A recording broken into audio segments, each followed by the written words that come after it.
Hello everyone, welcome to Groups Master. This is APPSC Group 1 Mains Revision Series Science and Technology. ఈ వీడియోలో మనం topic 6.8, 6.9, 6.10, 6.11, 6.12, 6.13 and 6.14 revise చేయబోతున్నాం. Already previous topics ప్లేలిస్ట్లో ఉంటే ఎవరైనా చూడకపోతే ఒకసారి వెళ్ళి చూడొచ్చు. ఇందులో మనం రివైజ్ చేయబోతున్న టాపిక్స్ ఏంటంటే Kyoto protocol, UNFCCC CITES, Environmental Protection Act 1986, Forest Conservation Act, Wildlife Protection Act and Biodiversity Bill of India. This is our official website. This website mainly useful for you in your APPS and UPSC Civil Services exams preparation. What is UNFCCC? UNFCCC అంటే ఏంటంటే United nations conference on environment and development. దీన్ని మనం Rio summit, earth summit అని కూడా అంటాం. ఇది మనకి Rio de జెనైరో అనే ఒక సిటీ ఉంది, అది బ్రెజిల్లో ఉంది. 1992లో ఈ కాన్ఫరెన్స్ జరిగింది. సో ఈ కాన్ఫరెన్స్ వల్ల క్రియేట్ అయిందే UNFCCC, United nations framework convention on climate change అంటాం. సో ఇది ఈ UNFCCC అంటే ఏంటంటే it is an international environmental treaty adopted and implemented by countries all around the world in 1994 to address. ఎందుకు దీన్ని అడాప్ట్ చేసుకోవాలంటే in order to address the issue of climate change. Issue of climate చేంజ్ని tackle చేయడం కోసం ఒక conference పెట్టుకున్నారు, దాన్ని UNEP అంటాం. దీని ద్వారా వచ్చిన output UNFCCC. It was signed in 1992 at the UN Conference on Environment and Development. So total almost all countries ratify చేసే, అంటే నియర్లీ 197 countries ratify చేసే ఈ కన్వెన్షన్ని. ఆ కంట్రీస్ని మనం పార్టీస్ టు ద కన్వెన్షన్ అంటాం. They held meetings every year to discuss the climate change strategy. Climate change strategy discuss చేయడం కోసం every year వాళ్ళు మీటింగ్స్ పెట్టుకుంటారు. ఆ మీటింగ్స్ని మనం కాన్ఫరెన్స్ ఆఫ్ పార్టీస్ అంటాం, COP. సో ఇవే మీరు COP1, COP2, COP21, COP15 అని న్యూస్లో వింటూ ఉంటారు, conference of parties. UNFCCC states that దీని ఆబ్జెక్టివ్స్ ఏమని చెప్పిందంటే ఇది to stabilise green house gas concentrations in the atmosphere at a level that would prevent dangerous anthropogenic interference with the climate system and also to prevent the human damage and interference with in the climate system అని main ఆబ్జెక్టివ్గా పెట్టుకుంది UNFCCC. 3 C's ఉంటాయి, గుర్తుపెట్టుకోవాలి. Next, ఈ ట్రీటీలోని ఏం చెప్తున్నారంటే industrialised countries are expected to be in the forefront of the reducing emissions. ఎమిషన్స్ని రెడ్యూస్ చేయడానికి మెయిన్ ఇండస్ట్రియలైజ్డ్ కంట్రీస్ అంటే డెవలప్డ్ కంట్రీస్ ముందు ఉండాలి అని చెప్తున్నారు. దే అగ్రీడ్ టు ప్రొవైడ్, ఆ developed countries already agreed to provide financial support to developing countries. ఆ కాన్ఫరెన్స్లో డెవలప్డ్ కంట్రీస్ ఆల్రెడీ అగ్రీ అయ్యారనమాట. They will financially support the developing countries to mitigate the impact of the climate change. So global environment facility అనేది ఒకటి create చేస్తారు to overseas the system of grants. వీళ్ళు agree అయ్యారు కదా, so వాళ్ళ grants, loans ఎంత ఇస్తున్నారు, ఏ బేస్ మీద ఇస్తున్నారు, ఎలాగ వాళ్ళు అసిస్ట్ చేస్తున్నారు డెవలపింగ్ కంట్రీస్ అని దాన్ని మానిటర్ చేయడానికి ఒకటి కావాలని చెప్పి గ్లోబల్ ఎన్విరాన్మెంట్ ఫెసిలిటీని క్రియేట్ చేశారు. ఇది సిస్టమ్ అంతా చెక్ చేస్తుంది, గ్రాంట్స్ని, లోన్స్ని. Next, industrialised countries have to report regularly on their climate change policies and provide annual inventories of green house gas emissions since 1990. Industrialised countries రెగ్యులర్గా వాళ్ళ క్లైమేట్ చేంజ్ పాలసీస్ని షేర్ చేసుకోవాలి, అలాగే వాళ్ళు ఎంత ఎమిషన్స్ని రెడ్యూస్ చేశారు 1990 నుంచి అనేది కూడా వాళ్ళు షేర్ చేసుకోవాలి. Developing countries are also required to report their actions to address and adapt the climate change. Developing countries కూడా ఇవ్వాలి వాళ్ళ పాలసీ రిపోర్ట్స్ అన్నీ కూడా. సో ఇది UNFCCC. దీంట్లోనే మనకి కయోటో ప్రోటోకాల్ అండ్ రీసెంట్గా మన 2015 ప్యారిస్ అగ్రిమెంట్ కూడా ల్యాండ్ మార్క్ ట్రీటీస్గా చెప్తారు. అవి ఈ UNFCCC యాన్యువల్ మీటింగ్స్లో ఒక పార్ట్గా వచ్చాయన్నమాట. So next, Kyoto protocol. మనకి UNFCCCలో క్లైమేట్ చేంజ్ని ట్యాకిల్ చేయడం కోసం ఒక వేని తీసుకొచ్చారు UNFCCC ద్వారా. సో దాంట్లో ఒక పార్ట్గా కయోటో ప్రోటోకాల్ తీసుకొచ్చారు. సో కయోటో ప్రోటోకాల్ ప్రకారం CO2 ఎమిషన్స్ని, గ్రీన్ హౌస్ గ్యాసెస్ని అట్మాస్ఫియర్లో రెడ్యూస్ చేయాలన్నమాట, డిక్రీజ్ చేయాలి ఆ లెవెల్స్ని. సో ఇది Kyoto protocol main objective. Kyoto protocol is an international agreement that aim to reduce carbon dioxide emissions and presence of greenhouse gases GHG in the atmosphere. The third meeting of UNFCCC 1997లో జరిగింది Kyoto, జపాన్లో. ఇది Kyoto protocol తీసుకొచ్చింది. దీన్ని ఎప్పుడు adapt చేసుకున్నారంటే 11th December 1997. So చాలా complex ratification process Kyoto ప్రోటోకాల్ది. ఇది 1997లో అడాప్ట్ చేసుకుంటే 16th February 2005లో ఆపరేషన్లోకి వచ్చింది. It entered into the force. Currently 192 parties ఉన్నాయి కయోటో ప్రోటోకాల్లో. It operationalizes the UNFCCC, United nations framework convention climate change. by committing industrialized countries and economies in transition to limit and reduce the greenhouse gas emissions and in accordance with the agreed individual targets. ఇది Kyoto Protocol main objective అనమాట, green house gas ఎమిషన్స్ని reduce చేయాలి. The major difference ఏంటంటే Kyoto Protocolకి UN framework convention on climate చేంజ్కి Convention encourages the industrialized countries to stabilize greenhouse gas emissions and the Kyoto Protocol commits them to do so. అంటే Kyoto Protocol industrialized nations ki binding targets ni ichindannamata. So they are legally binding. It recognizes that developed countries are principally responsible for current high levels of emissions. ఇప్పుడు present క్లైమేట్లో ఉన్న అట్మాస్ఫియర్లో ఉన్న emission levels అన్నిటికీ కూడా responsibility developed countries అని చెప్తుంది Kyoto Protocol. So అందుకు వాళ్ళని first responsibility తీసుకోవాలని చెప్తుంది Kyoto Protocol. So the protocol places heavier burden on the developed nations, వాళ్ళ మీద హెవియర్ బర్డెన్ అనేది ప్లేస్ చేయడం జరిగింది అండర్ ద ప్రిన్సిపల్. ఆ ప్రిన్సిపల్ని మనం కామన్ బట్ డిఫరెన్షియేటెడ్ రెస్పాన్సిబిలిటీస్ అంటాం. అంటే డెవలపింగ్ కంట్రీస్కి అంత హెవీ బర్డెన్ ఉండదు, సో హెవీ బర్డెన్ అంతా కూడా డెవలప్డ్ నేషన్స్ మీద ఉంది. అదే Kyoto Protocol main objective. Next ఈ Kyoto Protocol అనేది NX బేసిస్ స్ట్రక్చర్ని ఫాలో అవుతుంది. ఈ NX బేసిస్ స్ట్రక్చర్ ఏంటంటే ఫస్ట్ NX 1 వస్తుంది, NX 1, NX 2, non NX, NXA, NXB అని ఉంటాయి. NX 1లో ఏంటంటే ఇందులో లిస్ట్ ఆఫ్ ఇండస్ట్రియలైజ్డ్ కంట్రీస్ని ఎకనామీస్ ఇన్ ట్రాన్సిషన్ని ప్రొవైడ్ చేశారు. ఈ లిస్ట్ NX 1 కంట్రీస్లో ఉంటాయి, అంటే ఇవి developed countries. Example US, France, Japan, etc. These countries had pledged to reduce their greenhouse gas emissions to 1990 levels by the year 2000. 2000కి 1990 లెవెల్స్కి రిడ్యూస్ చేస్తామని ప్లెడ్జ్ తీసుకొచ్చారు. బట్ స్టిల్ ఈ 2005లోని ఆపరేషన్లోకి వచ్చింది, అది గుర్తుపెట్టుకోవాలి. నెక్స్ట్ NX 2లోని sub group of NX 1 countries. NX 1 కంట్రీస్లో మళ్ళీ ఒక డెవలప్డ్ నేషన్స్ని కొన్ని తీసుకొచ్చారు. వీటిని NX 2 కంట్రీస్ అంటారు. ఈ NX 2 కంట్రీస్ ఏం చేయాలంటే they has to give financial assistance and technology to the developing కంట్రీస్ని నాన్ NX కంట్రీస్లో పెట్టారు. సో నాన్ NXలో డెవలపింగ్ కంట్రీస్ లిస్ట్ ఉంటుంది. It contains list of developing countries like India, Brazil, China.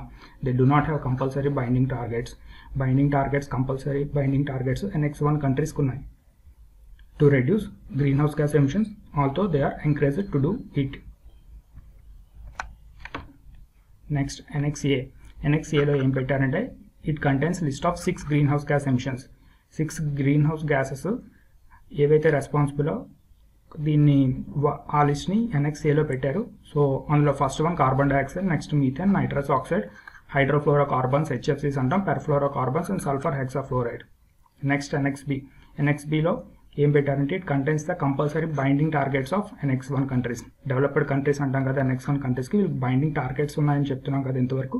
So ఆ binding target ఎంత అనేది ఆ list అనేది NXBలో పెట్టడం జరిగింది. సో ఆ బైండింగ్ టార్గెట్స్ ఆ లెవెల్లోని వాళ్ళు ఈ గ్రీన్ హౌస్ గ్యాస్ ఎమిషన్స్ని డెవలప్డ్ కంట్రీస్ రెడ్యూస్ చేయాలి. So in its NXB the Kyoto Protocol sets binding emission reduction targets for industrialized countries and economies in transaction in European Union. Kyoto Protocol only binds developed countries and places a heavier burden on them under principle of common but different responsibility. దీని కన్క్లూషన్లో ఇలా provide చేసుకోవచ్చు. Because it recognizes that they are largely responsible for the current levels of greenhouse gas emissions in the atmosphere. So under Kyoto Protocol 2005లో కదా enter అయి వచ్చింది. So 2005లో మళ్ళీ industrialise నేషన్స్కి ఎంత emissions level cut చేయాలా అనేది చేంజ్ చేశారు. Under Kyoto Protocol, industrial nations pledged to cut the real emissions of carbon as measured in 6 greenhouse gases. ఇక్కడ mention చేశారు కదా 6 గ్రీన్హౌస్ గ్యాసెస్లో CO2 మెయిన్. దీన్ని ఎలా రెడ్యూస్ చేయాలన్నారంటే by average 5.2% by 2020 as compared to 1990 levels. So ఈ విధంగా Kyoto Protocol గురించి మెన్షన్ చేయొచ్చు. నెక్స్ట్ Kyoto Protocolలో ప్రాజెక్టులో మెకానిజమ్స్ ఉన్నాయి కొన్ని, దాన్ని మనం CDM అండ్ జాయింట్ ఇంప్లిమెంటేషన్ అంటాం. ఇవి ఏం చేస్తాయంటే గ్రీన్ హౌస్ గ్యాస్ ఎమిషన్స్ని ఈ మెకానిజంలో గ్రీన్ హౌస్ గ్యాస్ ఎమిషన్స్ని ఎలా రెడ్యూస్ చేయాలి అనేది ఈ ప్రాజెక్ట్ మెకానిజంలో చెప్పడం జరిగింది.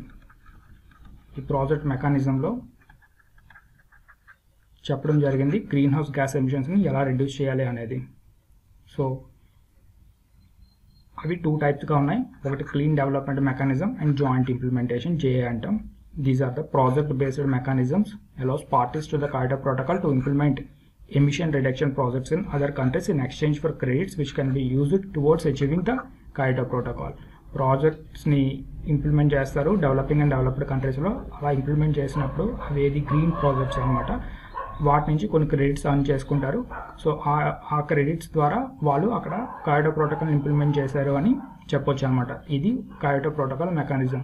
CDM అంటే ఏంటో చూద్దాం. It allows a country with an emission reduction commitment under the Kyoto protocol for NXB party to implement emission reduction project in developing countries. సింపుల్గా గుర్తుపెట్టుకోవాలంటే CDMలోని NXB డెవలప్డ్ కంట్రీస్ కొన్ని ఎమిషన్ రిడక్షన్ ప్రాజెక్టు డెవలపింగ్ కంట్రీలో take up చేస్తాయి.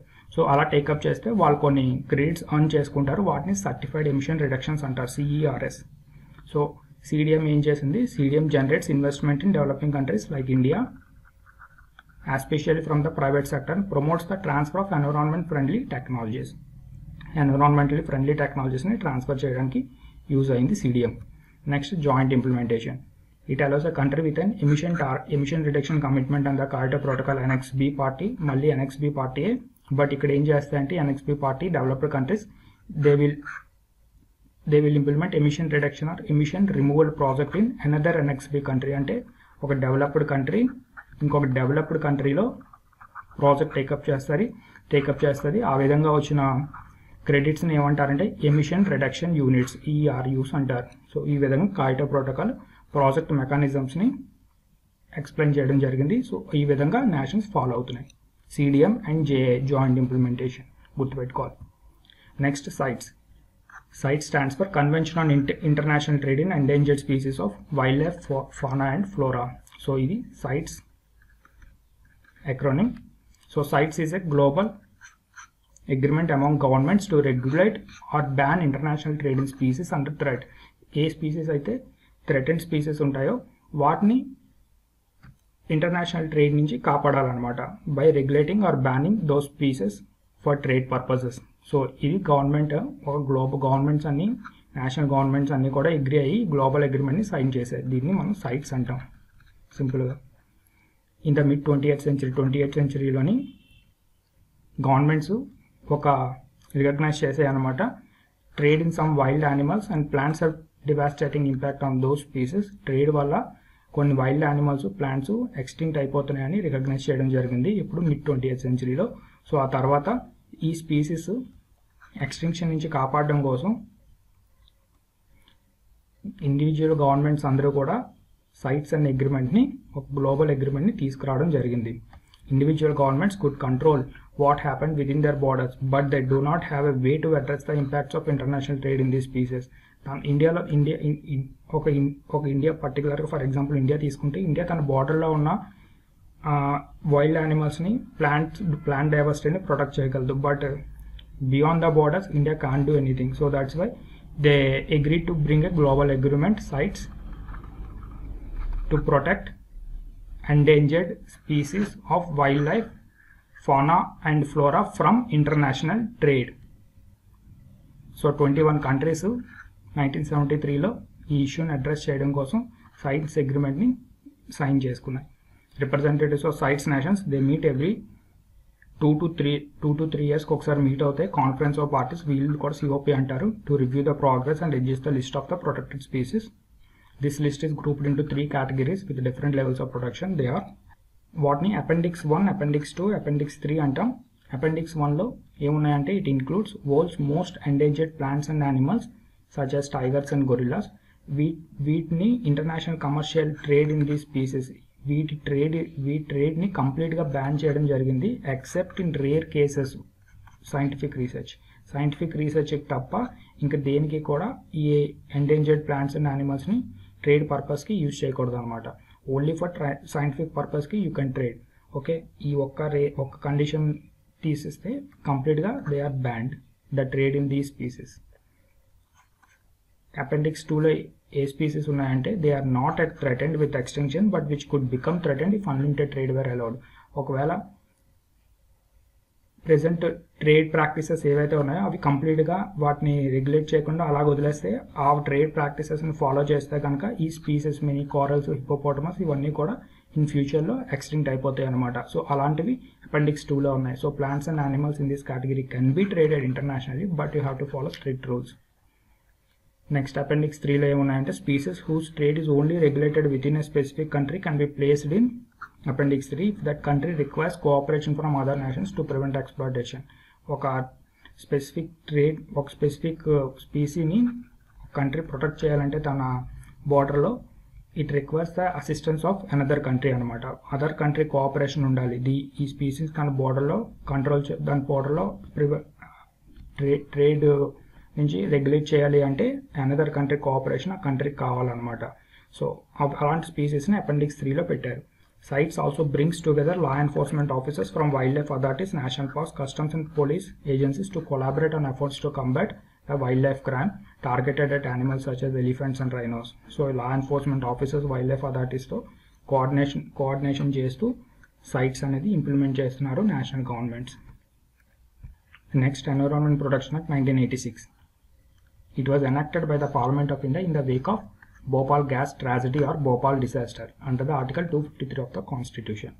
It was passed in March 1986 but it came into force on 19 November 1986.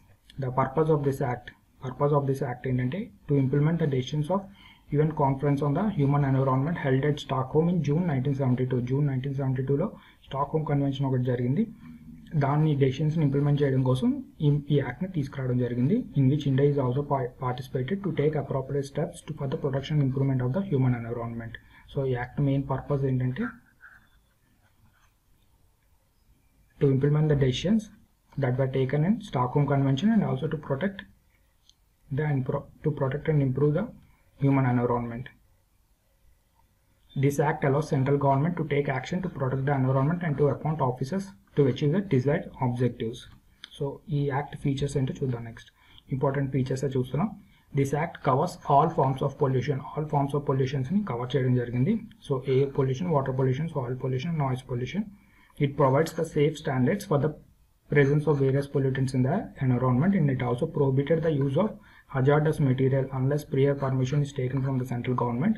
It allows central government to assign authorities in various jurisdictions to carry out the laws. These authorities assign చేస్తుంది various jurisdictions లో to carry out the laws of this act. Next, the central government కి authority ఉంది. It can lay down the standards for different pollutants and also safe limit of emissions or discharge of waste from industries regulate చేయడానికి ఈ act బాగా help అవుతుంది central గవర్నమెంట్కి. Then central government can restrict the areas in which industrial can operate. Central government can also establish one or more environmental laboratories and can make rules for the functioning of the environmental laboratories. So central government ఈ act ద్వారా ఎక్కువ responsibility తీసుకుంది. Central government has the responsibility to carry out and fund research on environmental pollution. Next important feature, it has a provision for penalty for contravention of this provisions of this act and rules, orders and directions. Main important provision ఏంటంటే jurisdiction of the civil courts was buried under the Environment Protection Act 1986. So no civil court shall have jurisdiction to entertain any suit or proceeding in respect of anything done, action taken or order or direction issued by the central government under Environment Protection Act 1986.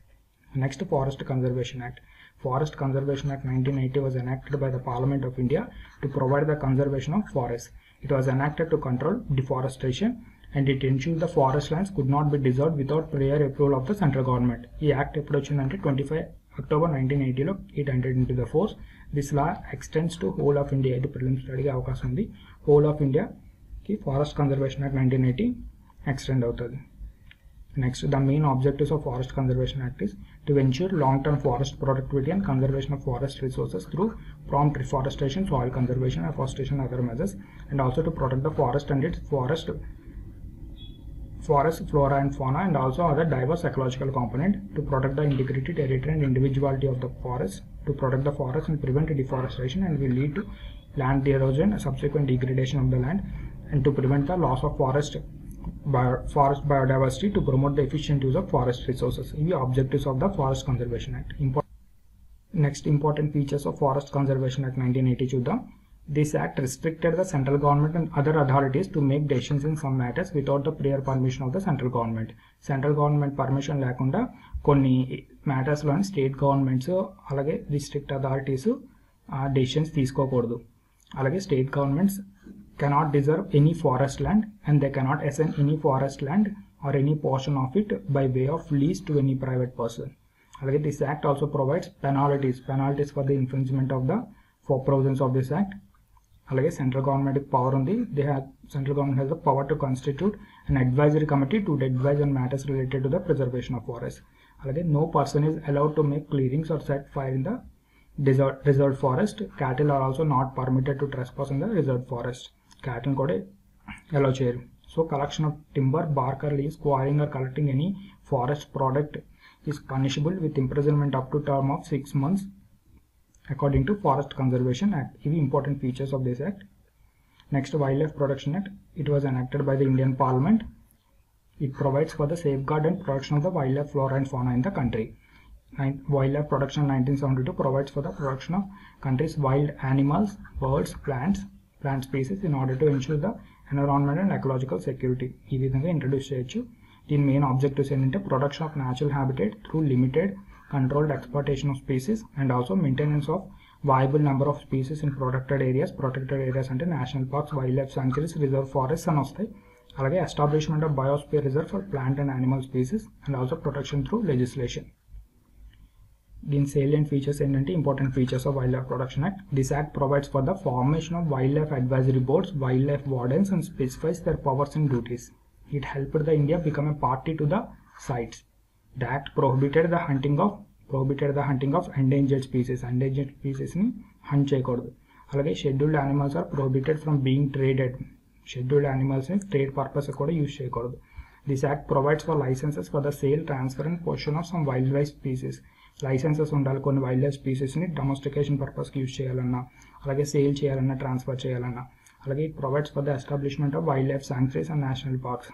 It created 6 schedules which gave varying degrees of protection to the class of flora and fauna. ఇందులో 6 schedules ఉన్నాయి. ఆ 6 schedulesలో ఒక్కొక్క స్పీసీని ఎలాగా treat చేయాలి, ఎలా protect చేయాలి అనేది దాంట్లో క్లియర్గా ఉంది. అలాగే national board for wildlife was constituted as a statutory organisation under the provisions of this act. This act also provided for the establishment of national tiger conservation authority. Next, schedules of the wildlife protection act. Wildlife protection యాక్ట్లో total 6 schedules ఉన్నాయని చెప్పుకున్నాం. అందులో schedule 1లో వచ్చేసరికి endangered species ఉన్నాయి. These endangered species are prohibited to be hunted throughout ఇండియాలో వీటిని hunt చేయకూడదు except under threat to human life threat ఉంది అని తప్పితే ఇంకెప్పుడు కూడా ఈ యానిమల్స్ని, ఈ స్పీసీస్ని హంట్ చేయకూడదు ఇండియాలో. Next, absolute protection is accorded to these species and also trade of these animals are prohibited. ఈ యానిమల్స్కి ఎగ్జాంపుల్స్ ఏంటంటే tiger, blackbuck, Himalayan brown bear, brown antlered deer, blue whale, common dolphin, clouded leopard, cheetah, hornbills ఇవన్నీ కూడా schedule 1లో ఉన్నాయి. Next, schedule 2.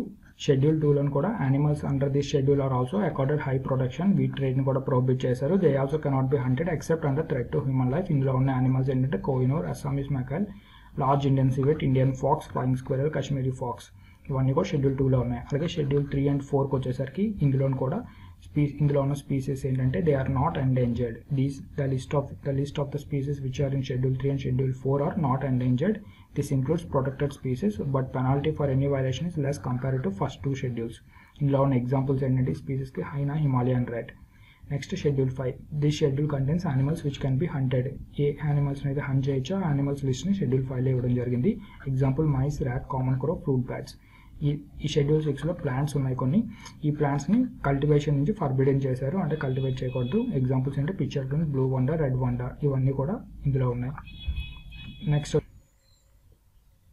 Next biodiversity bill of India.